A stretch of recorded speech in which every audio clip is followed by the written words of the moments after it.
Welcome everybody back into Nerd Sesh. As always, I'm Carson Breber and alongside me is Logan Camden. And we just saw a little bit more NBA history a few days ago. Victor Wembanyama, just 2 weeks, if that, removed from being the youngest center to ever record a triple-double. He had 10 blocks in that game against Toronto.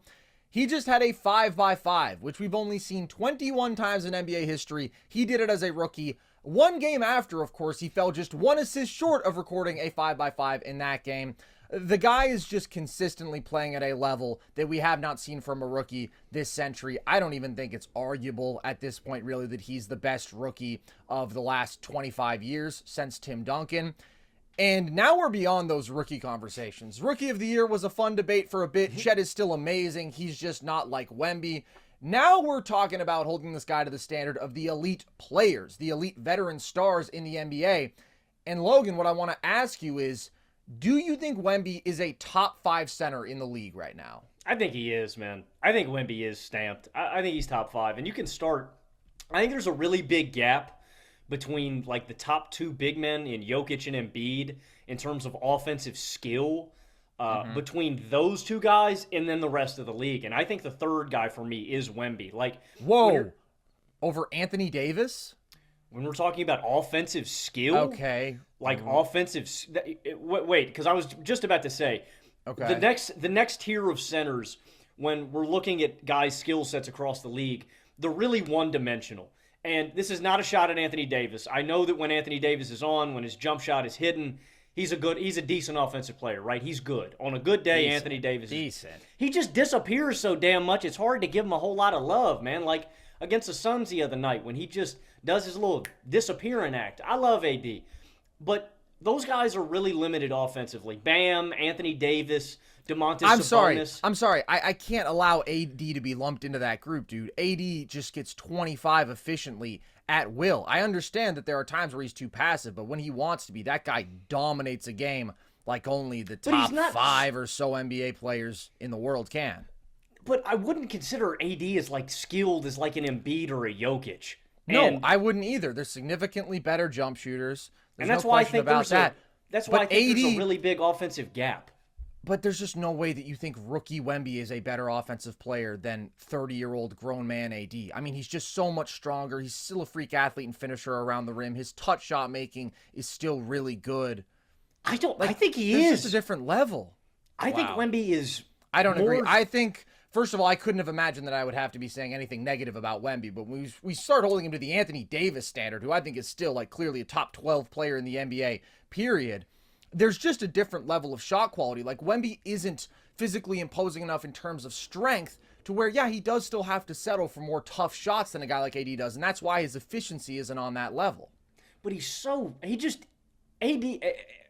going to get easy buckets. Wemby's going to be way better than Anthony Davis. I want to be clear about that, but the guy just turned 20. I'm saying, like, he's close, bruh. Wemby is close in terms of his offensive game already with how easy the shit that he does. I saw the dude Statue of Liberty from outside of the key over 3 defenders, man. It's stupid. It makes no sense. I think he's already one of the most offensively skilled big men in the league. So if you don't want to put him there, fine. Top 5, there's a massive freaking gap between the best offensive centers in the league, and there's a huge drop-off. So if you want to expand that to 3, I'm perfectly fine with that. We'll go Jokic, Embiid, AD, and then I think there's a huge fall-off, and Wemby is the guy that mends that big gap. He's so freaking skilled already offensively. And so that's a part of the equation for me, is that there is a lack of skill at the center position in the league outside of the guys that we mentioned. And Wemby is already super freaking skilled. Like, the passing IQ, we talked about this, man, the feel, the IQ, he gets it. It's insane. And that's not even including what he already does defensively, because it comes so easy to him on offense. Carson, there was this one possession against the Jazz very early in the game that broke my mind as a basketball fan. John Collins has the ball on the wing, and he's isoing against Wemby. He drives on Wemby. Wemby pokes the ball out of his offhand because his arms are just so long. Like, Collins is using his entire body to shield Wemby away from the ball. Wemby pokes it out with his offhand. Collins then, luckily, recovers, the ball's on the ground. Luckily, he recovers, creates 2 to 3 steps, legitimately 3 to 4 feet of separation, where Collins should have just a easy cake layup dunk.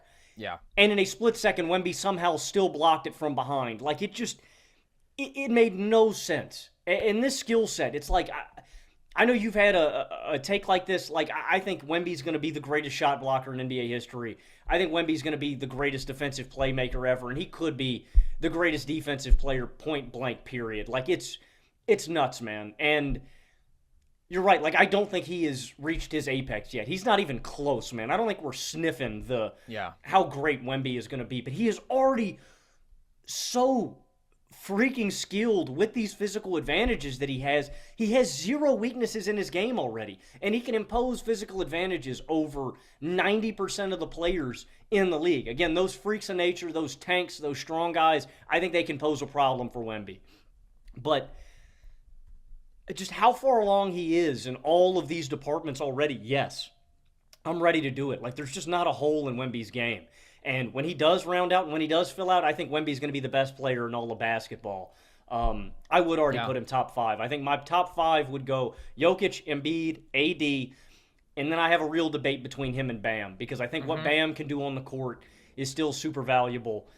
He's one of the best defenders on planet Earth, and I don't want to take him for granted. But even with him and Bam, that's what I'm talking about with these guys. There is a massive skill gap. And there's other guys that you can point to. We're going to talk about this guy later in the show, Domantas Sabonis.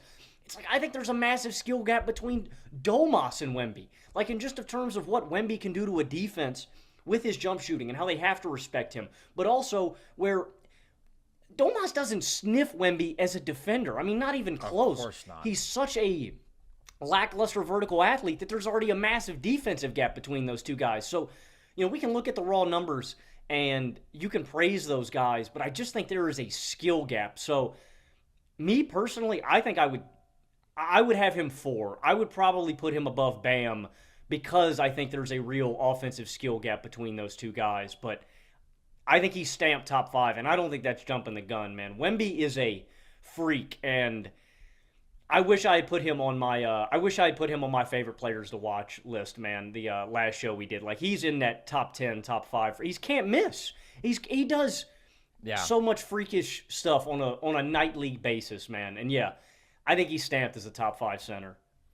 I have him in my top 5 too, and there is clearly a gap between Jokic and Embiid in terms of offensive skill compared to everybody else, or I want to say offensive effectiveness.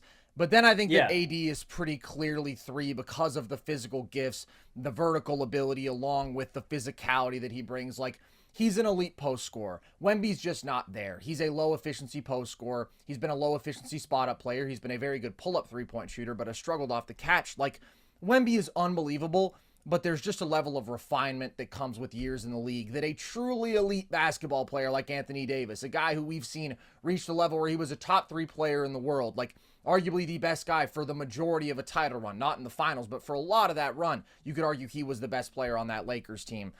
I mean, that's just an insane level of basketball maturity. But versus everybody else, then you start to talk about basically everybody has a clear limitation on one side of the ball. You can look at the Bam and Gobert tier and say, okay, in terms of defensive impact, if you want to say both those guys surpass Wemby, I'm good with that. I think there's an argument to be had, but Gobert does bring that otherworldly rim protection with a level of strength that Wemby can't match. Wemby has a little bit more height and length and can make certainly some more jaw-dropping plays just with the sheer range that he can cover.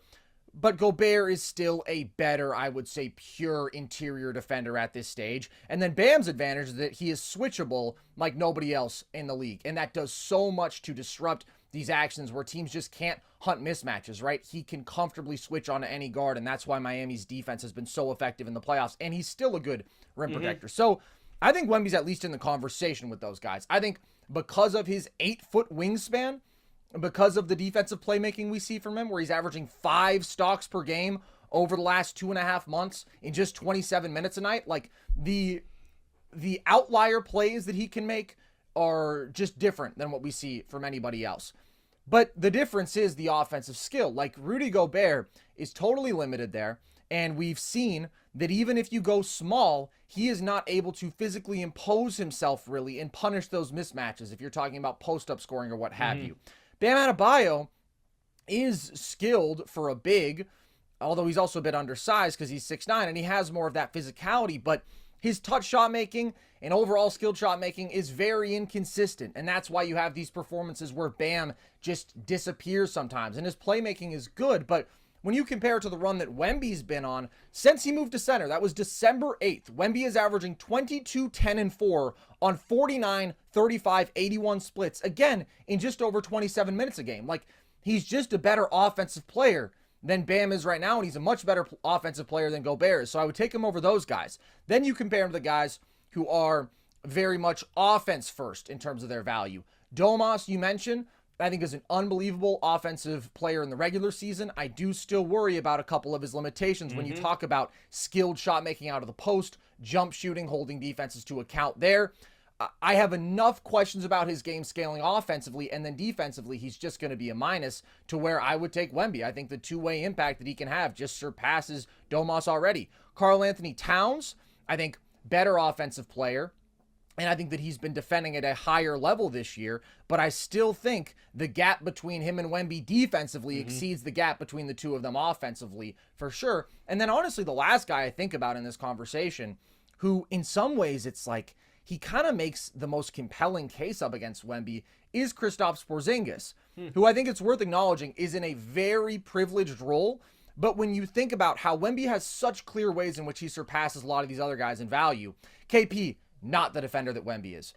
Certainly not the defender that Wemby is. But he has been one of the most two effective rim protectors this year when you're looking at field goal percentage allowed at the rim. So he's a very good defensive big in that role, specifically in drop. He doesn't guard in space like Wemby. He doesn't have those sort of hands. He can't make the same sort of mind-blowing blocks that Wemby can.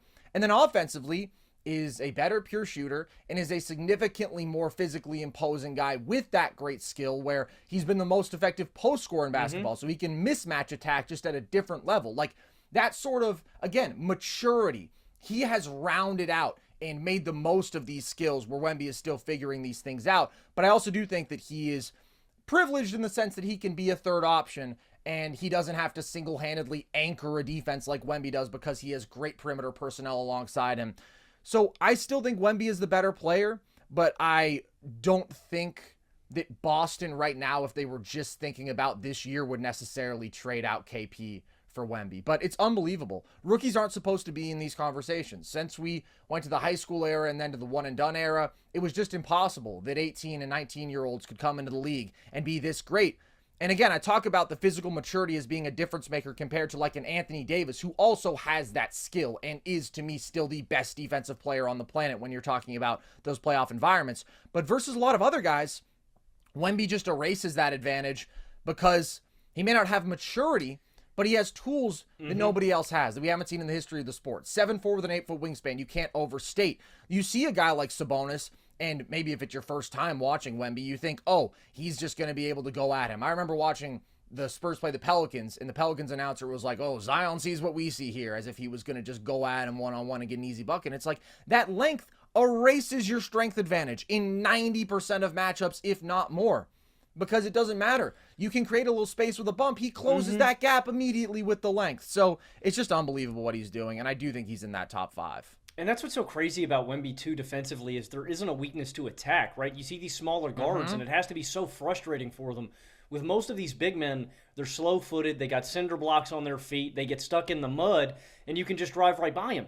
Even when guards blow by Wemby, it doesn't freaking matter. Like, I was watching their last game against Utah. I love Keontae George, but damn, man, I was like, Keontae, stop going to the rim. It's not going to work, man. He got stuffed like 2 or 3 times, and I'm like, bro, it's not going to work. It's not going to change. Like, in the strength thing, even if you are overwhelmingly more physical than him, that's not an advantage. And that's why I look at Wemby like, do you remember that scene in the Avengers, Carson, when, I don't know if it was Tony Stark who said it, he's like, or no, it was Loki and I can't remember who, but it was like, we have an army. We have a Hulk. And it's like, Wemby is Hulk. Yeah. And if you don't have an equal representative on your team that is a big, grown, physical man that can move him around and anchor down there, or if you don't have somebody that's really long, you can't stop Wemby. You just don't have an answer for him. It's like that. Like, the Spurs have a Hulk, and if you don't have that equal guy on the opposite side of your team, you're screwed. Like, the Jazz have a great interior rim protector in Walker Kessler. They have a really long four in Lauri Markkanen. That seems like it'd be a pretty potent tandem to slow him down, and it's like, you can't. You got to have a big Zoo. You got to have a Jokic. You got to have an Embiid, man. You got to have an AD. Like, you got to have a big, strong, grown man down there to and that's why. Like you said, dude, 95% of matchups, it doesn't matter. Wemby is going to have physical advantages over almost anybody in the league. Yeah. It's just absolutely absurd because you think, again, physicality and maturity really matters in these playoff environments, and it does, but Wemby is just such a freak that he can be the exception to the rule. It's like, how much does physicality matter when you can just throw a lob over the top to the guy no matter what? How does it matter when he can erase your strength advantage with his length advantage? And with the level he's been shooting the ball at recently, with the level he's been playmaking at recently, like some of the stuff that he's been doing in these games recently, out of pick and roll, it's incredible. The drop-off passes he's delivering in transition, like the creativity for a rookie is obscene. We do nothing but rave about Wemby, but it's just unbelievable. It is unbelievable how much he has grown within this rookie season and how great he is right now, to where I'm legitimately like, yeah, I would take him over a guy like Bam, who has been the second best player on multiple finals teams. I would take him over guys like Domantas Sabonis and Karl Anthony Towns, who are like offensive pioneers for big men and are grown men. I would take him over Rudy Gobert, one of the best defensive players we've ever seen. This is all right now. This is in February of his rookie year. It's ridiculous. And I hate when we talk about Wemby because I don't want to, like, oversaturate him, and I don't want to, like, you know, because, like, it happened with LeBron, you know what I mean, so fast because he was so highly touted. And I just don't want to, like, wear Wemby out, but it's, I cannot sing the guy's praises enough. I mean, he is one of one. And totally. Like I said, too, it's can't miss. I am glued to the TV when Wemby is playing. It's awesome, man. He's one of the most fun guys to watch. He's super impactful, and he plays the game the right way, too. It's like, you know, it'd be one thing if he was just super skilled and had these physical advantages, too, but he has the mind to go with it, man. Wemby's so special, man. I love him. Every single game, he is going to do one thing, at least, that nobody on the planet other than Victor Wembanyama could do, and for that reason, it's pretty can't-miss TV. Okay, let's talk about the MVP race a little bit here, because it has been incredible. We've got a bunch of dudes at the top, and yet it feels like recently the guy who there's been the most MVP discourse surrounding is somebody who I don't really see as being at the top of that conversation. Lots of Jayson Tatum discourse, Logan. He said to Malika Andrews he felt he was the best player in the world. Lots of Celtics fans have been making some bold claims. Tatum himself said he hoped that MVP voters would factor in that he's playing on a team with so much talent so that maybe his raw numbers aren't as crazy as these other guys. Do you think he has any MVP case? Not really. No, I mean, if I'm being honest, like I don't really see it for Jayson Tatum. I think the Celtics would have to win 65-plus games. I think that's the only real scenario where I could see it. Is that even in the cards? Is that possible it statistically is possible. at this point? They've only lost 12, so they would have to go 20-5 down the stretch, which is not impossible. That's the way that I see it happening, is that the Celtics would have to be head and shoulders so much better than every other team in basketball, and I think Tatum would have to have an unconscious stretch, you know, and he's had a great season.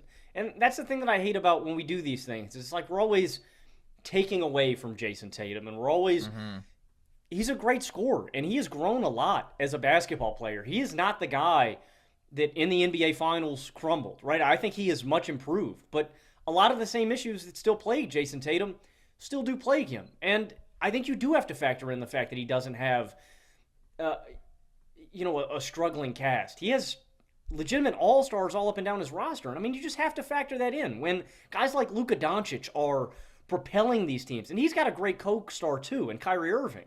But Luka is propelling this team that I mean, should not be great. This is not a great cast. This is not a great team top to bottom, but Luka has made them great. Jokic, I mean, you take Jokic off of the Nuggets, and what are they? You have to do that, because I think if you take Jayson Tatum off of the Boston Celtics, I think they're still a 50-win team, and that matters to me. You know what I mean? Like, they're not as great. They're missing their best scorer, their best player, but they've got KP, and they've got JB, and they got Derek White, and they got Drew Holiday, and they got Al Horford. They would survive. That's the bottom line, man. It is the most valuable to your team. So when we're doing that simple mind exercise, what did the Celtics do when they take Tatum away? Okay, well, they go from a 60-win team to a 50-win team. You take Jokic off the Nuggets, they go from a 50-win team to probably a 25-win team. It's that to me is where my brain goes. And like I said, if the Celtics are so overwhelmingly dominant down the stretch, I can see a case for it. If they win 65 games, if they pass that threshold, I would consider it. But that's the bare minimum to me for Jayson Tatum to have a legitimate MVP case. I honestly think even if that were the case, I wouldn't be too compelled by it. And it's not an anti-Tatum thing. Tatum's having an awesome season. It's just the level of individual talent in the NBA right now is ridiculous. And when you look at the total impact that a lot of these other guys have on a basketball game, Tatum is just simply not as great a basketball player as most of them. And that's what it comes down to. It's pretty simple. Do you think he's a level of basketball player that Jokic, Giannis, Luka Doncic is? If you are not a Boston Celtics fan, then the answer is probably no. And there's nothing more annoying to me than the best player on the best team case that arises when that guy doesn't belong in the conversation. When you're just looking at basketball merits, we saw it in 2021 with Donovan Mitchell, where it was like, hey, where's his MVP consideration because the Jazz have the best record? Then we saw it with Devin Booker / Chris Paul. People couldn't even decide who was the best player on that team, which tells you maybe there isn't one MVP. It was you? I was a part of that narrative. No, I remember when we were doing NBA shows back then. I got suckered into the D-Book CP3 MVP cases. Oh my God, dude. I remember this was when we were at ASU and I was in like our professional program. It's like a newsroom environment with a lot of Suns fans, and everybody was making the CP3 over Jokic cases, and I wasn't having so much fun. I wasn't able to get through to the people. They were blinded by their fandom. I was trying. I was making all my normal arguments. And the idea that that is the historical precedent is just not true.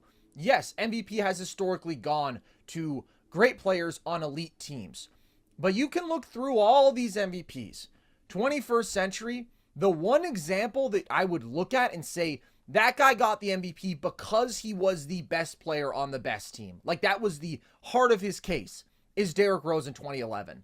And no disrespect to D Rose, but that's the weakest MVP of this century. That's a guy who was on a team that was great because of a great defense. They were an okay offense. He was an average efficiency scorer, 25 a game. Like, D Rose was really, really good, but he was also really young and was not among the top 5 players in the NBA that year. So, like, that's the one example. Outside of that, it's Steve Nash. Yeah, he's the best player on the best team. A team that won 20-something games the year before he got there, and then 62 when he revolutionized their offense. Or it's Giannis. It's James Harden in 2018. It's LeBron 3 times. Like, these are all-time players who were the best regular season player that year, and that's why their team had the best record. It's not reverse engineering in the opposite direction. It is, they are so clearly the driving factor. Whereas with Tatum, you're right, dude. Like, the Celtics have a plus 8.4 net rating when he is off the floor. That would be the best team in the league. When Jayson Tatum is off the floor, he has the lowest on-off differential of any of these MVP candidates, meaning his team improves by the smallest amount when he is on the floor versus off it. And then when you compare the Celtics on-court success when he's out there to some of these other guys who don't have as overwhelmingly stacked supporting cast, where you're talking about 4 all-star caliber players alongside him, the Thunder actually have a better point differential per 100 possessions when SGA is on the floor than the Celtics do with Tatum.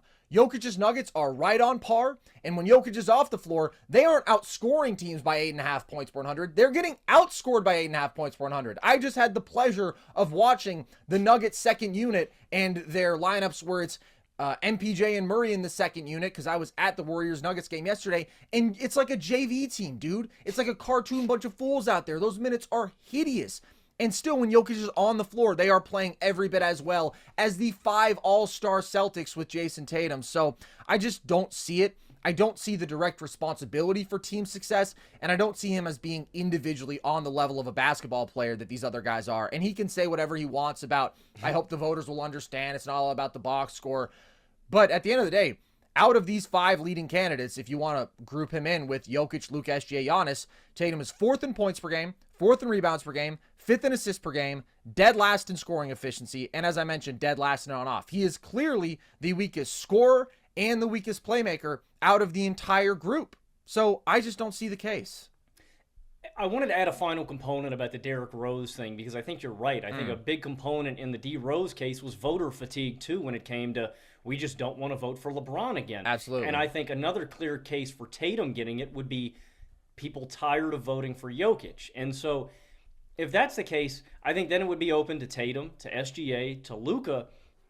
But the issue with that for me too is it's like I have an issue with voter fatigue in general. Excuse me, I need to go on a little bit of a Steeler rant right now. Oh, good. Oh, here we go. TJ Watt. When Embiid got his MVP, a lot of people said it's a long time coming.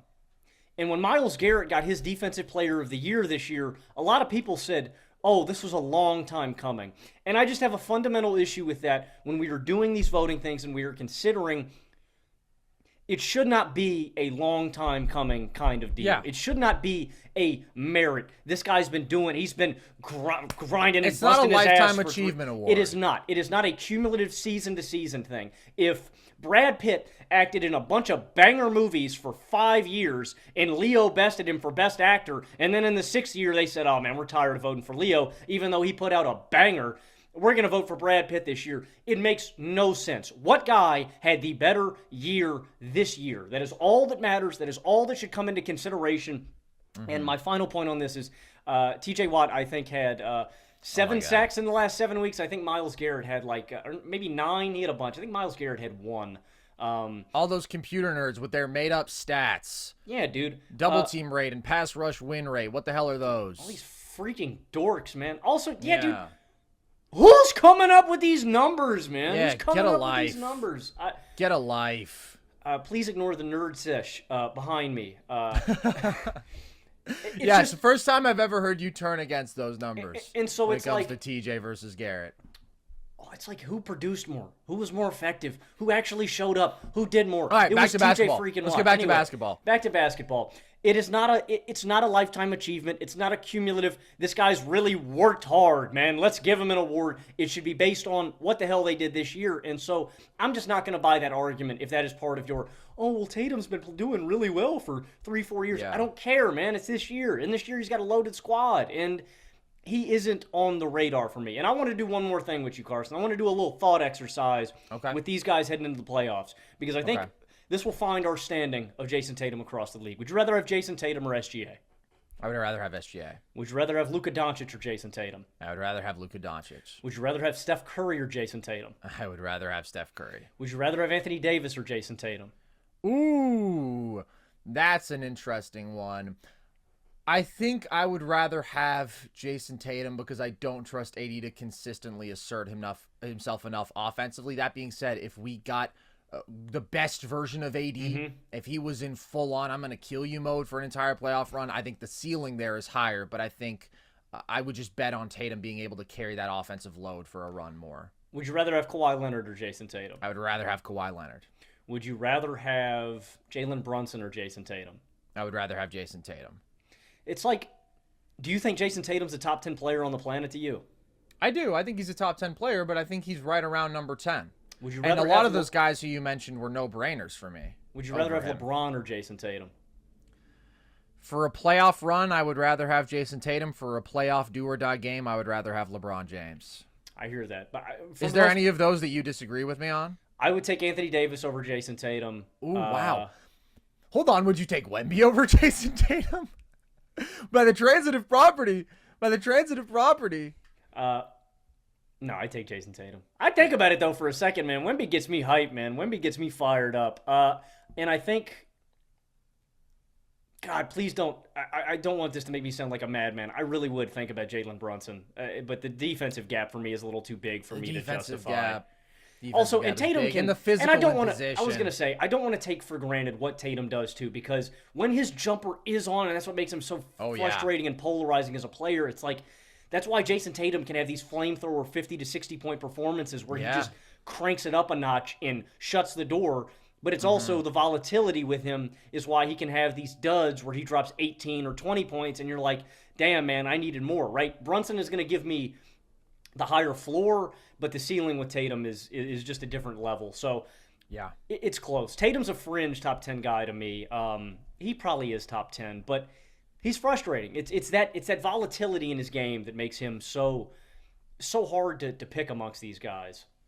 Yeah, and I do think that when we're talking about the MVP race specifically, it's just clear how much more his supporting cast is owed credit for their success as opposed to these other guys, right? He is a great second star shot maker on the wings in Jaylen Brown. He has two of the best point of attack defensive guards. And by the way, not just point of attack, what Drew does as a roamer.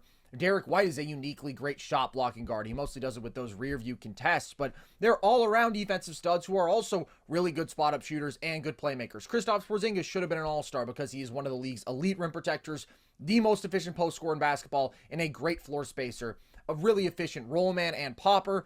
They're just loaded. And so they can survive bad Tatum games, which happen more than anybody else who we're talking about. SGA I saw this great stat. I want to say that Automatic NBA tweeted it. SGA has the record for the most games between 30 and 34 points in an NBA season ever already. Like, just such consistent elite production as a scorer. Luka is obviously averaging 34, 9, and 10 damn near on better efficiency than Tatum. What Jokic does every single game, even if he doesn't take 20 shots, just dictating the flow of the game, right? Commanding offense from the middle of the floor, threatening the defense constantly as a scorer, where, by the way, he is unstoppable. I just saw it in person last night. It's ridiculous. He gets where he wants on the floor, and the touch shot making is unparalleled, and he's the best passer on the planet. What Giannis does with the two-way load and just physically imposing himself, getting to those 30 a night so consistently, it's just different. It's just a different level of dominance from those guys. And when Tatum shoots under 40% from the field this year, the Celtics are 8-4. And it's not like he's making a massive impact with his playmaking or anything. Like, he is a score-first basketball player. He averages under 5 assists per game in those games. So your lead offensive guy, your number one, who's supposed to be in the best player in the world conversation, according to him and Celtics fans, he can fade, and you still win a very high percentage of your basketball games. When he goes under 20 points, they're 7-3. And again, it's not like there's a significant playmaking boost in those games. He averages 5 assists per game. So I just feel like Celtics fans kind of set Tatum up with these conversations because he's not that guy. And then if you get to the playoffs and the Celtics have clearly the best basketball team on the planet, clearly the most talented basketball team on the planet, if you don't win and Tatum is erratic as he has been in some of these playoff environments, then the backlash, then the slander is that much more aggressive because you propped him up to be on par with Nikola Jokic and Giannis, and it turns out that he wasn't. And by the way, even if they win the title, I don't think Tatum has to be. I just think Tatum has to be like a fringe top 5 kind of guy. I just think he has to be consistently very good, and then the Celtics are so great that they should win it all. But my skepticism about if he can do that is the one reason that they're still my second favorite in the NBA instead of my number one favorite. Get in on the action with DraftKings Sportsbook, an official sports betting partner of the NBA. New customers who deposit $5 or more can get a no-sweat bet up to $1,000 back in a bonus bet. Download the DraftKings Sportsbook app now and use code NERDS. New customers can get a no-sweat bet up to $1,000 if your first bet loses. Only on DraftKings Sportsbook with code NERDS. The crown is yours. A guy who will sometimes get compared to Jayson Tatum, Logan, is Paolo Banchero. Although actually the comp that I've been seeing more as of late is Paolo to LeBron. That one's been making its way around the Twitter sphere. Yet again, not the first time I've seen it. But it was pretty funny because the clip that was attached to was him like going a bunch of between the legs. Yeah. Really didn't create a bunch of separation. It wasn't an explosive first step downhill or anything. And then he took like a tough turnaround. And I'm like, that doesn't really say LeBron to me, especially if you're talking about young LeBron versus young Paolo. Young LeBron was just getting by everybody at will. But whatever. Paolo's a stud. He had a sick game winner the other day. We'll start with this, but I think we're both going to agree. So then we'll move to another question. When you think about that 2022 draft, would you rather have him or would you rather have Chet?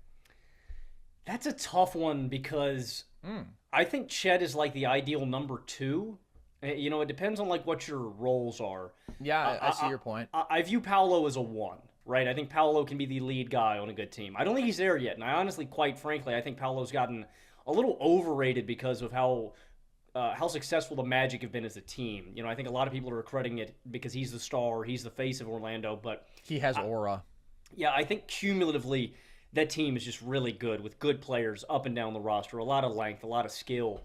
So it's tough, but I think Chet is also like the ideal number 2 big man that you could ask for, right? Really fluid athlete, switchable, great interior defender, long, can stretch the floor, and there's just some guys, man, like Chet just has a knack for knowing where to be. He's in the right spot at the right time a lot. And so the distinction to me is that I view Chet as a really high-end number 2, and I view Paolo as being a number 1 one day. And so because of the self-creation, because of the offensive game, I'm going to lean Paolo. I just see a higher I see a higher offensive ceiling for Paolo. Wow, I did not expect that. So I'm glad that I asked this first question, because if you think that for this one, I definitely know what you're going to think for the next one. I would take Chet here, and it's honestly not that close for me. I just think that Chet is basically built to be the perfect modern NBA big man. Wemby is like Chet on steroids, right? There's some differences, but the polish that we already see from him as a rookie when you're talking about being an elite shooter, elite floor spacer, such a tight handle for a 7-footer, like almost unfathomable. The playmaking is so impressive. He's a massive target, super effective finisher around the rim. He may not be big in terms of width, but he plays physically. He's just a competitor and a dog. And then defensively, unbelievable length, unbelievable timing as a shot blocker, already one of the most effective rim protectors in basketball, guards so well in space. And I see what you're saying about the number 2 versus number 1, but my thought on that is Chet may need to be your offensive number 2 if you want to win a title, but there's no question to me that he can be the best player on a title team, because he is going to be dominant defensively, and then he's going to give you really good production in terms of volume scoring on elite efficiency at the rim and from beyond the arc, and good playmaking. Paolo, I think, is going to be special, but that skill set from Chet is just so conducive to winning basketball. It's what everybody's looking for, whereas Paolo, still has to refine some stuff, right? And he's still a bit too reliant on the tough pull-up jumpers for me, and he's just not that good of a pull-up shooter yet. He's never going to approach Chet's defensive impact. So I see what you mean about Paolo is a number 1. He's going to be an offensive number 1. But if you can tell me I can have a really, really good, but maybe like a tier 2 offensive number 1, right? A top 10 in the league sort of guy, not far off from a Jayson Tatum tier of player. Or I can have the generational defensive guy with really impressive offensive skill, not unlike it would look slightly different, but sort of a peak Anthony Davis kind of value. I would take the latter. I understand your argument. I get that. I just think that Paolo is gonna figure it out and become the complete package offensively. I think the pull-up jumpers are gonna fall. He's got just thick, man. That's a big boy. Like when when he's coming downhill, like he's a tank. Yeah, like in the net sort of imposition on the game, I just think is gonna hold up in a playoff environment. And again, he's not there yet. Paolo, I think, is probably another year or 2 away from really, really maximizing his value and being a super efficient basketball player. Again, it's going to be weaponizing his athletic traits more. The jump shot has got to start falling, but he's got all the skill. And I think he's going to break through in a year or 2 where he's that number 1. But Chet's not far behind. Like if we're talking about the top 10 guys to build around under 25, they might be right next to each other for me. You know what I mean? Number 1 is definitely still Wemby. I think Anthony Edwards I would probably take over Paolo and Chet. You know, I think SGA is in that top tier for me too. Luka, of course. If Luka's still under 25, that's Luka's crazy, man. Yeah, isn't Luka about to turn 24, dude? That's ridiculous. Yeah, Luka's way up there. Sorry, Luka's about to turn 25. Okay. Right now, Luka's definitely there. But, I mean, I think Paolo and Chet are probably neck and neck right next to each other. But I just don't think we've seen Paolo really maximize. I don't think we've seen Chet maximized either. But I know what you mean. His game Chet's game is way more conducive to winning basketball right now, and he's always going to have that value no matter what because of his floor spacing and because of his interior defense and how he can just transform a team defensively. So I understand your argument, and I don't really think you can go wrong with either of these choices, but I'm going to lean on Paolo's side. I see that. I'm just so confident in Chet being so great at these things that are so valuable, whereas I think Paolo is already really good and is going to be great. But again, I can see the floor being a little bit lower. I don't think that his value is as secure, and the ceiling, I guess you can argue, is as high, but he's not LeBron. You know, everybody settle down with the LeBron that one comparisons. Clip, we have to talk about that. That one clip is so funny to me because he takes, and it's smooth. It's cool. He does like two behind. He takes like two behind the back dribbles, but it's like if you look at that clip and say that, it just says to me that you really have no concept of how real basketball works because he takes 6 or 7 dribbles into a turnaround jumper, and it's like that's not a. The point of basketball is to generate a really high shot quality, and that's what's ultimately going to translate to winning basketball. And it's like it's a cool shot. It's a tough one, like in a rock fight or in a game-winning scenario. You're going to need a shot like that sometimes, but it's like not. That's not LeBron, man. It's not. Yeah, that's just not the bread and butter of LeBron's game. Like, LeBron in his mid to late 30s has gotten into his tough shot making turnaround bag. When LeBron was 21 years old, he just got to the rim. And when I saw that clip, again. I was like, "Oh, Paolo's going to take 3 dribbles and barrel through a guy's chest to the rim," and it was just not that clip. Yeah. Although I will say, young LeBron was also an erratic jump shooter, you know, and he did rely on it a little bit too much. I mean, they're a little different to me. Paolo's a little bit bigger and honestly stronger from the jump than LeBron was, but LeBron always had a little bit more of that special quickness. But whatever. Okay, the question that I wanted to ask you was actually about Chet's teammate, also in that draft class, who has also established himself as just an absolute stud. I imagine I know your answer, but would you rather have Paolo or Jalen Williams? I'm taking Paolo, but Jalen is such an intriguing guy. It's just weird that there's no holes in his game at all. And like you talk about the winning impact that Chet has, Jalen has that same impact too, especially like what he does off ball when he just sneaks into the lane. He's one of the best cutters, I think, in all of basketball, off ball. J-Dub's at 19, 4 and 5 on 63% true shooting. I mean, that's drastic. Paolo's great, right? 23, 7 and 5 on 54% true shooting. So J-Dub's 9% higher in terms of true shooting. He's just way more efficient. A lot of that is due to, I mean, J-Dub's just a better tough shot maker right now. J-Dub has elite touch. Wherever he is putting the ball up from wherever on the court, there's a chance it's going in. There's been multiple clips this year that I've seen where J-Dub is crossing half court as the buzzer is going off, and he just takes like a 1-2 euro into a deep shot and bangs it from like 30, 35 feet. It doesn't make sense. And so J-Dub is a more efficient winning basketball player right now, and that's what makes this a conversation. It's very similar to the Chet debate. It's like the distinction to me between him and Jalen, and I want to give Jalen a lot of props because I think there's a couple things that make him a special player. It is the touch. He's also a sneaky good athlete, right? He may not have like the physical like profile, but he's a really good athlete in terms of catching lobs. He's got great change in pace in terms of switching gears. There's this one move, Carson, where if a defender gives him, if the defender drops their left foot, I love it, and they give him like a side profile where their right foot is there and he's driving right, it's one of the best behind the backs in all of basketball, where he switches right into that gear and it either opens up an easy layup on the left side or a pull-up jump shot from the left elbow. He's got one of the best behind the backs in the game, and it's due to his great body control and balance. Jalen is so good at staying in control, right? There's guys that just lose it, and he's strong, too. He's got a strong base. Like, Jalen Williams is a really good basketball player, but the distinction to me is the physical imposition and athletic traits that Paolo has, and I just think that's going to directly translate. I think Jalen's the better shooter. I think Jalen's the better cohesive basketball player, and where I think you could plug Jalen Williams into virtually any basketball situation, and he is going to win you basketball games. But again, at the end of the day, to me, it is the physical imposition, the athletic traits, and the fact that I just really do think Paolo is going to be one of the handful of best players on planet Earth one day. In that top 10 conversation. Do you think that Jalen Williams has top 20, top 10 sort of player on the planet potential? Top 20, 100%.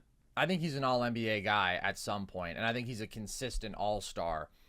Top 10, it's a little bit tougher for me to see, but I do think if this guy is going to be a star in this league, he's not that far off in year 2. And I made a YouTube video about him, but the guy is just insane. And he's already, when you talk about just complete 3-level scoring, one of the most impressive guys in the league. Since December 1st, he's shooting over 49% from 3. Not on super high volume, but he takes his 3 or 4 a game. He's 50% on pull-up threes this year, 43% off the catch. And he's one of the best intermediate shot makers in basketball. 49% from mid-range, 48% in the paint outside the restricted area. And he's one of the toughest dudes in the league to stay in front of. Like, I really do think there's a lot of similarities between him and SGA. Yeah. SGA is next level slithery, right? His balance and body control is like one of a kind. But when you look at both these guys, super long, right? Like 6'5", 6'6" guards, kind of lean guys, but they play physically as drivers. They are very willing to stop on a dime, get to their step backs. They're great touch shot makers, and it is about the change of pace. It's not about just first step in a vacuum. It's about the ability to lull you and then go and get by you. And he's an awesome finisher around the rim because he's a great vertical athlete. He's got great touch. He's an awesome ball handler. He's a really good playmaker, and he's a really good defender. I am just in love with his game. I think that he is a stud.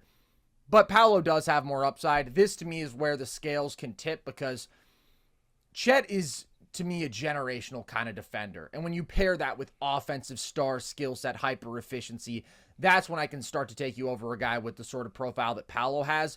When you're talking about really good defender, but a guard defender, who I think can be an offensive star, but not an offensive superstar, like, I don't necessarily see that. Because I don't think J-Dub is going to be an elite playmaker. I think he's a really good one. I don't think he's ever going to be an elite volume pull-up shooter where he could have those sort of explosions.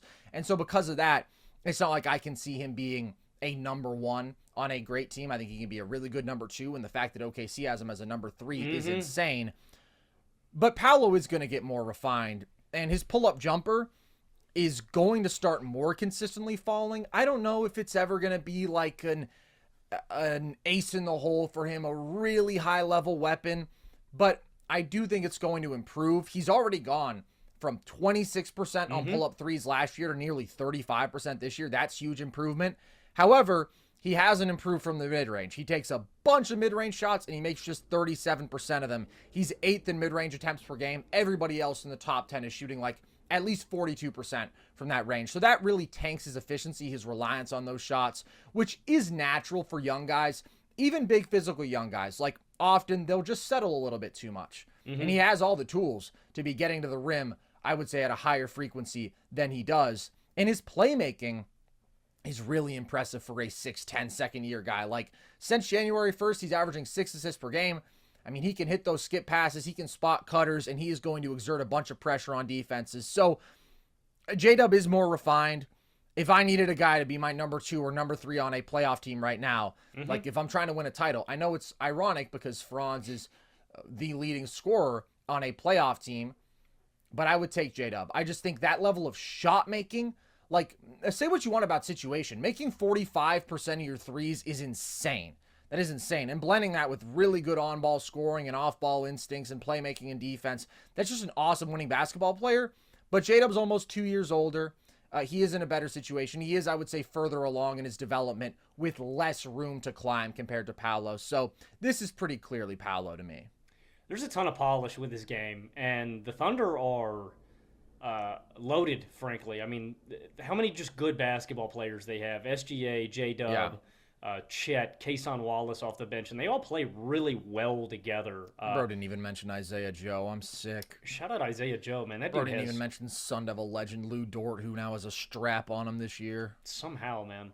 Yeah. Yeah, the Thunder are a ton of fun, and J-Dub special. I think he's gotten, I don't know, man. It seems like people kind of have like a, not like a hate for him, but like a disdain, or like they don't want to give J-Dub props, or they don't want to act like he's I mean, he's just a winner. He's just a winning basketball player. Like I said, man, I think he's one of those guys that you just drop in any situation and he's going to make the right play. And the final thing that I'll just say about him is it's a little thing, but I mean, J-Dub runs the floor as good as any NBA player in the league, Awesome man. transition player.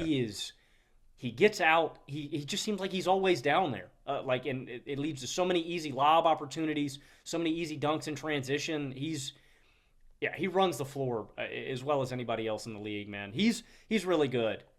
It's crazy to me, though. Like, you think he can reach that top 20 level in OKC? Like, do you think that OKC potentially has 3 top 20 guys? I do. I expect them to have 3 top 20 guys. That's why I think they're going to win some titles. Like, it's insane. It's the best homegrown pool without a doubt since what they had over a decade ago, in my opinion. It's ridiculous. And they complement each other so well. And that's the thing. J-Dub can play with anybody. J-Dub can play with anybody because of that combo of on-ball and off-ball skill set, and because he's always going to be able to defend at the point of attack. It's just a beautiful, beautiful basketball situation that they have going on. And now they've won 5 straight. They're 40-17, dude. And wow. They're so young. It's stupid. It's stupid what they're doing. All right, you're wearing your Kings jersey today, Logan. What is that? Is that a Jimmer Fredette jersey? It is a Jimmer Fredette jersey. That's a Jimmer jersey. Shout out to him. You are a Kings fan, but you hate Domantas Sabonis. He's averaging a triple-double in February, and might be doing it in the new year. I know that he wasn't far off in January. Has he changed your mind? Nope. Okay. All right. Not really. Next segment. Domas is balling 21, 14, and 11 on 63, 27, 80 splits in February. I don't want to take Domas for granted. Does a lot of cool things on the court. He's a legitimately great decision maker and playmaker. You see it in the open floor when he's running in transition if he's spotting a guy. Domantas is a really good playmaker. He's got great footwork on the low block. He doesn't create a ton of separation, which is really frustrating sometimes. And he doesn't just create a ton of space, but he does have those angles, and he does have good footwork, and he hustles and he plays hard. But I just have 3 real fundamental issues with Domas as a player. One, he's not a great vertical athlete. So I always think, and this is my fundamental thought when we made the trade to get rid of Tyrese Halliburton to trade for Domantas Sabonis, was that I thought you had 2 offensive centerpieces in Sacramento, in Halliburton and Fox, and I thought they should have been the building blocks of the offense. And I thought they should have just gotten a vertical athlete who could go and protect the rim. And those guys are a dime a dozen. This is not to hate on the archetype, but look at what the Dallas Mavericks did, right? I thought they did a picture perfect. They got their 2 guards, their 2 guys that were going to lead to great offense, and then they got an interior guy at the deadline in Daniel Gafford that is just going to make up for some of their deficiencies, right? And they didn't give up a ton of value to make that happen. They also got, in that same mold, a guy late lottery who rookie year was already pretty damn good at it. Exactly. So those guys aren't really hard to come by. And what I'm saying is when you trade in a guy like Domantas Sabonis, you are just handicapping your defense to a very low ceiling that can never be surpassed because he's not a good rim protector. So that was a fundamental issue that I had with the trade. That's a fundamental issue that I still have with the Sacramento Kings team and Domantas Sabonis. They will never be a great defense to win a title in the NBA. That's kind of a box that you always have to check. And they're handicapped to being a poor defense. He's not a real floor spacer. He shot 27% from deep this month. He's never really... There's stretches. There's stretches where Domas will be hitting middies and he'll be hitting threes, but it's not consistent enough to respect it. It's like, watch a game. Whoever he is being guarded by, Domas can stand at the elbow all day long, and the big man is going to drop. And he is sitting in the paint. That just clogs up your offense a little bit. Okay.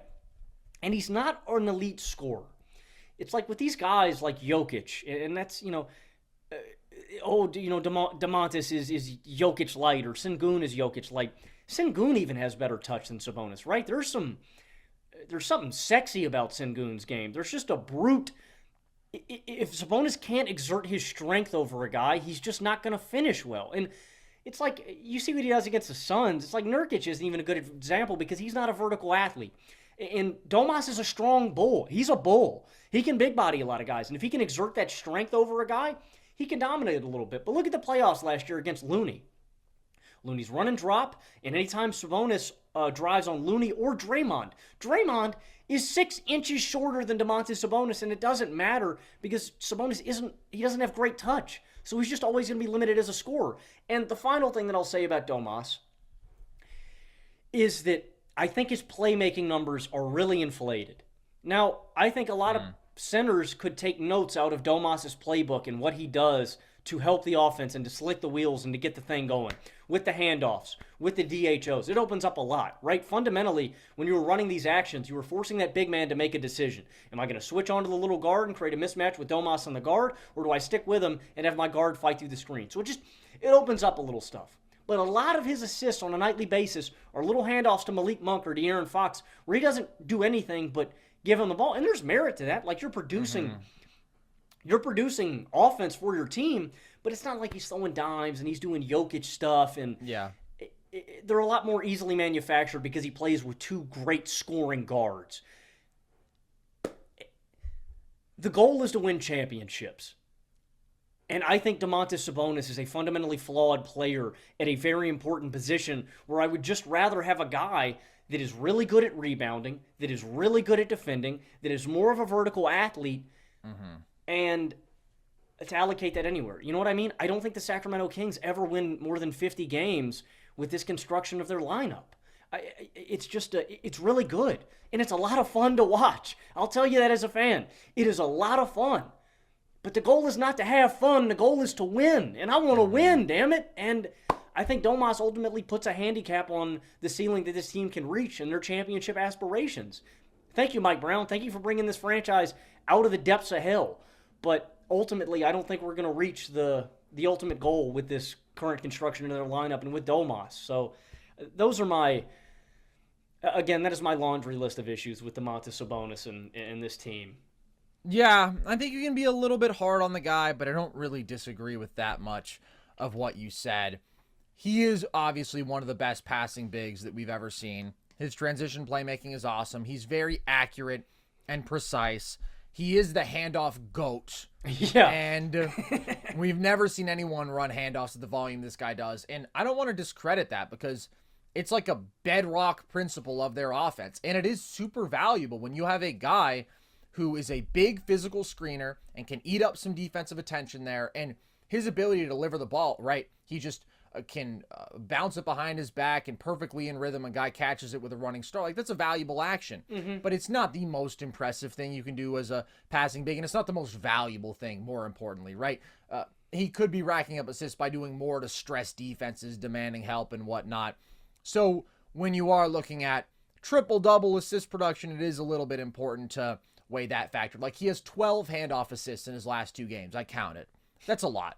That's a lot. But any great big should be running handoffs, right? Jokic runs a good amount of handoffs because, again, it's a great way to leverage that size and physicality and screening ability with the passing. But you also have a guy like Steven Adams who can run a lot of handoffs. My point is, it just doesn't take next-level passing ability. But what he can do enables them to play their brand of basketball. And he is good spotting cutters out of that high post area. He's great dictating all of their off-ball actions, which are really important to what they do. And he's an efficient finisher as a roll man. And if you give him a real mismatch, then he can bully some dudes on the interior. But my issues are what you laid out. Skilled shot making. That's what we saw exposed against the Warriors last year, a team that had bigs who maybe in terms of height didn't match up to him, but in terms of stoutness, physicality, they could hang there. Domas can't really score in one-on-one situations against those guys. Last playoffs, he averaged 0.69 points per post-up. That's terrible. That's like shooting 35% on twos every possession. That's Bob Cousy efficiency. And this year, it's Joe Folks efficiency. He's a 39th percentile post scorer. You gave him credit for his footwork. It's okay. But really, he's pretty predictably going to kind of hit you with that bump, hit you with that elbow, and then go to the hook. He doesn't have a turnaround. He doesn't have a bunch of counters. He's not really fluidly spinning off guys, stepping through. Like, he's got a couple moves predicated on physicality, and he doesn't have Jokic-level touch to where those shots are like layups for him. And in the playoffs specifically, we saw last year the Kings go away from some of those handoffs and start running more pick and roll heavy actions where it's like we're just putting the ball in our guards' hands and letting them go, and then you lose a little bit of value from Sabonis. But again, when it comes to the jump shooting, how the Warriors were able to play off of him and just making him a spacing negative and basically have an extra help defender in the paint at all times, he's made 18 mid-range jumpers all year. at a 41% clip. And it's like, yeah, you see the bottom line number. Oh my God, he's shooting 43% from deep. He's made 26 threes. He doesn't take open threes. And he makes a decent amount of them. But at the end of the day, he makes fewer than one shot a game outside the paint this year. And I just worry, man. I don't see a lot of teams out west where it's like, oh, Domas is just going to be able to physically bully his way to the sort of scoring efficiency against playoff teams out west. Like, against Rudy Gobert, man, that's going to get ugly. Against Anthony Davis, that get ugly. He can't Big bully Zoo. Nikola Jokic. Big Zoo. That concerns me. So it's not that he's a total fraud. It's just his game is better suited to the regular season than the playoffs because he has clear weaknesses. And if you are pairing a guy whose value is supposed to be all offensive, and he has these things that regress in the playoffs, and then he's also a below average defensive big, that's when it's like, all right, what sort of team can we build with this guy as a centerpiece? That's my concern. And for a while, we've become so number obsessive in the basketball community, and we are. That's kind of the point, right? Me and Carson are nerds. We With like context. Exactly. Always with context. Numbers with context. We can look at the raw numbers and we can go, hey, man, Russell Westbrook deserves the MVP. But then we might have to dig and mine a little bit to figure out how effective is this guy in the playoffs. And ultimately, that's the goal. I don't know, Carson. I mean, I said it at the time. I made a video on it. Will the pain ever end? Yeah. You know, I think that's a fundamental misstep in the history of the Sacramento Kings. And it's going to be cool for a little bit. The Kings are going to win 40 games every year with the health of Fox and Sabonis. They are a bedrock duo in the regular season that is going to manufacture a playoff opportunity or a play-in opportunity. And that's a great stand-up from where the Kings were in the DeMarcus Cousins era, where you're winning 20 to 30 games and it's meaningless, right? And the Sacramento Kings are a very passionate fan base. And like I said, this is a massive step up from where they were, but this is not a team that is ever going to win a title with this. And it would be different. I will say this. It would be different if the Kings could lean in all offensive and say, screw defense, right? They become Pacers West. And we just lean heavily into, we're going to run up the scores, track meet, try to keep up. But the limiter of that is Domantas Sabonis because he is so limited as a scorer, right? You talk about them running pick and rolls in the playoffs. The way to weaponize the pick and roll, watch a Jokic. Jamal Murray takes both the defenders to the right side, boom, little bounce pass. Jokic puts up the baby floater. If Domas could do that, I wouldn't have an issue with him because then we can run that track meet style of offense because you have another skilled shot maker on the floor at the 5. Until Domas, because that's the way he rounds out his complete offensive value, and I could take away the defensive shortcomings, right? I could give a flying F, but at the end of the day, until he develops that skilled shot making, I'm going to have a fundamental issue with him as a basketball player, and it is going to be a fundamental limiter of the Kings' playoff chances every single year. I get it. I agree. I don't think it'll be quite as bad as last year, where it felt like he really disappeared. And that was a bad show. I really hope not, man. I don't think it'll be that bad, but I do think that he is a better regular season player than a playoff player. But Logan, Domantas Sabonis was traded for Tyrese Halliburton. Tyrese Halliburton now plays with Pascal Siakam. That was their other big star trade they brought in with him, and we haven't really talked about it all that much since that move went down, even though it was kind of the blockbuster move of the year. Yeah, obviously, we have, the Harden trade very early, but he never even played a game for the Sixers, so that feels a little bit different. What the Knicks did was really meaningful, but Siakam's a star. How have you felt about his fit in Indiana so far? I love it. I think it's a home run hit by Indiana. Pascal has rounded his game out to the point where he is another one of those guys. Not to put him in like a tier with J-Dub, but it's like his game is so well-rounded and so conducive to just winning basketball that he's a guy that you just drop in a situation and it works, especially in Indiana when you have a lead playmaker and ball handler like Tyrese Halliburton. Pascal just opens up everything they can do on offense. This year, with the Pacers, 21-7-5 on 56, 42, 65 splits, 62% true shooting, Per cleaning the glass, the Pacers are nearly 11 points better per 100 possessions offensively with Siakam on the floor.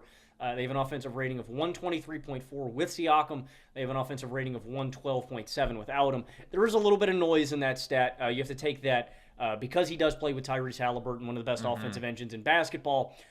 They play together, so when both of them are off the floor, obviously the number's going to suffer, right?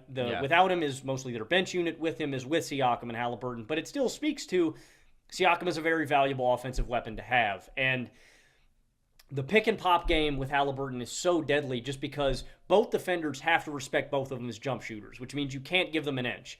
You have to recover super quickly, which does what? It spreads out the floor, so if one of them wants to attack the paint, you're attacking an isolation guy. It's a one-on-one possession, right? Just there's so much space in Indiana to work with.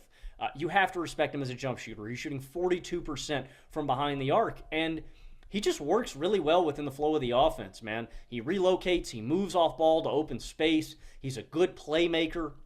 He gets out on the break. He's a beast in transition, and the biggest thing to me is that now you have another guy that can legitimately attack mismatches. If you have a smaller guard in that pick and pop game, Siakam is really good at feeling those switches and demanding the ball on the low block. Once he gets that mismatch, Siakam's a strong dude. And I always remember I used to compare him to like a Cyclone or a Tasmanian Devil because Siakam likes to spin in the paint.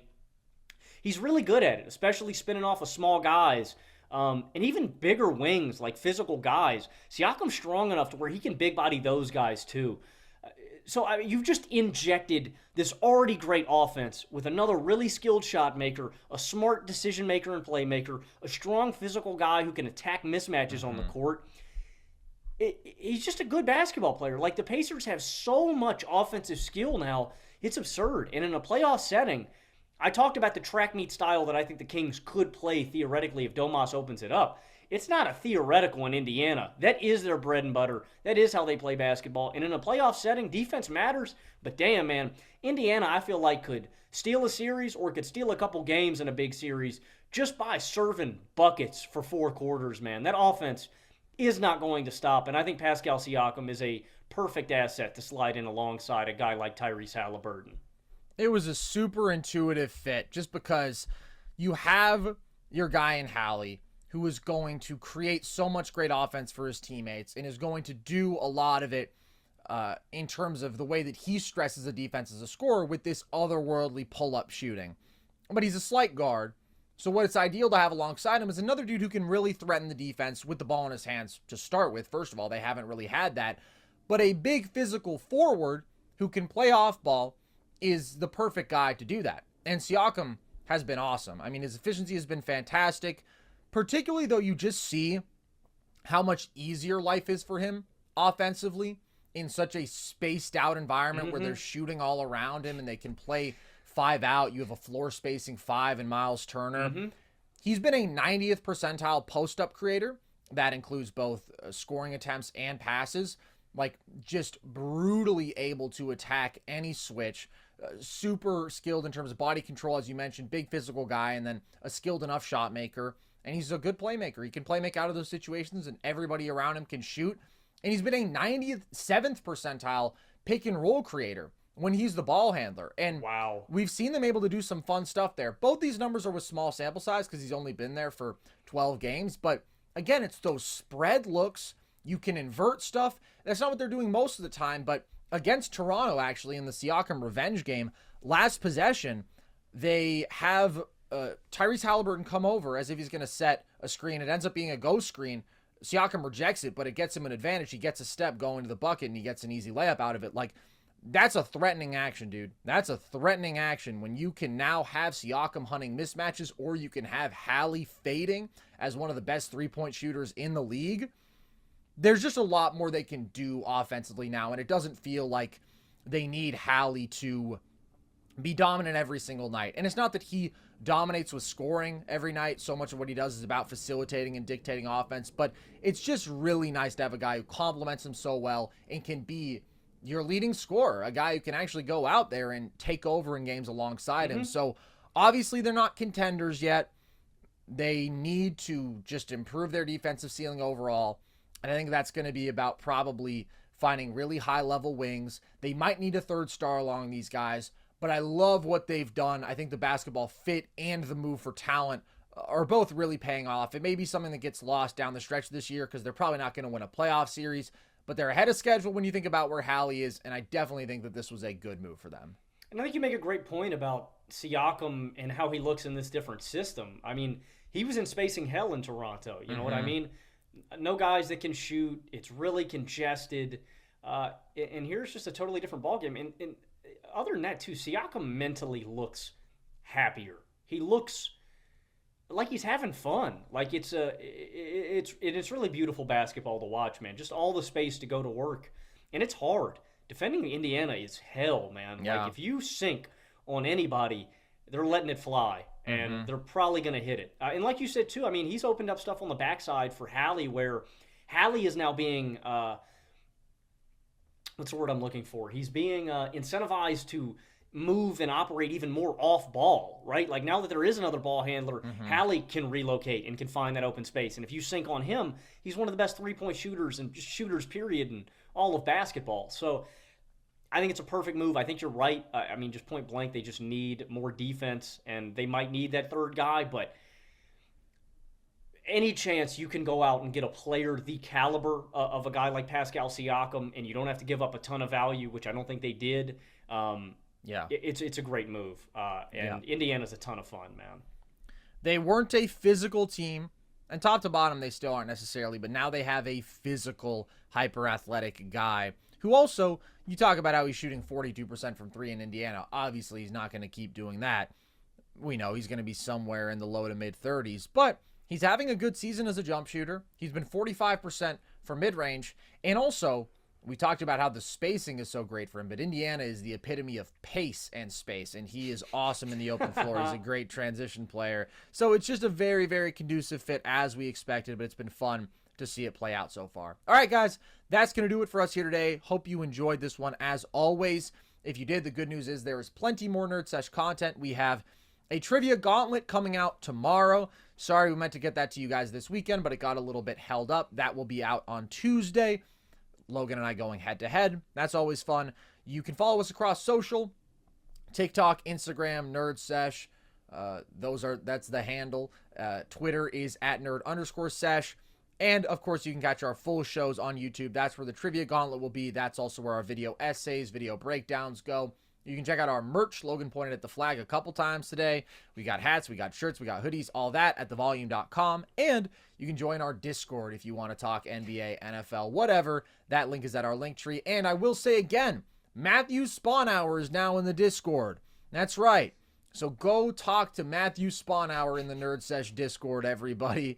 It's a once-in-a-lifetime opportunity. So, with that, as always, appreciate you guys. I've been Carson Brabber.